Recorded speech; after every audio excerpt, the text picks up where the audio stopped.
राम से राजनीति है, राजनीति से राम नहीं। भारत के जगे हुए लोगों को इस शक्कर सुगर रूपी परहेज से बचना है कि राम राजनीति का विषय नहीं, आस्था का विषय। राम वोट बैंक नहीं है, राम पावर बैंक है। राम किसी की बापौती नहीं है, राम व्यापक है। राम सहज हैं, सरल हैं, सुशील हैं, सुजान हैं, लेकिन सबके हैं। इस देश में शत्रु कोई है ही नहीं। लड़ाई तो अच्छे विचारों बुरे विचारों की उधर भी है, मतलब उधर कहना भी चाहिए कि हमारे तो अपने में है।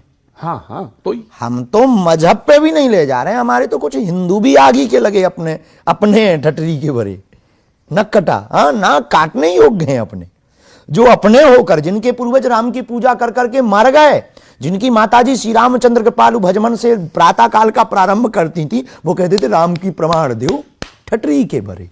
हमारे तो अपने हैं।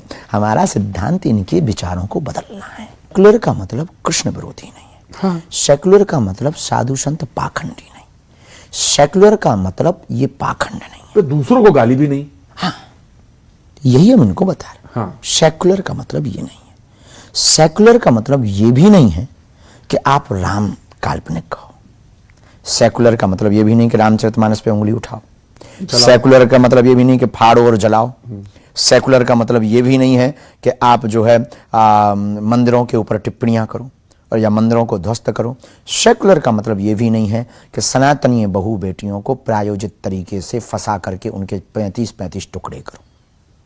और सेक्युलर का मतलब ये भी नहीं है कि आप पाकिस्तान जिंदाबाद के नारे लगाओ। सेक्युलर का मतलब ये भी नहीं है कि राजनीति के लिए तुम राम के हो जाओ फिर रावण के खानदान के बन जाओ। सेक्युलर का मतलब ये भी नहीं है कि तुम कृष्ण की जगह कंस के गुणगान गाओ। सेक्युलर का मतलब ये भी नहीं है कि तुम समय के साथ साथ सभी मजहबों के हो जाओ। सेक्युलर का मतलब है जिसे जो अच्छा लगे सो माने।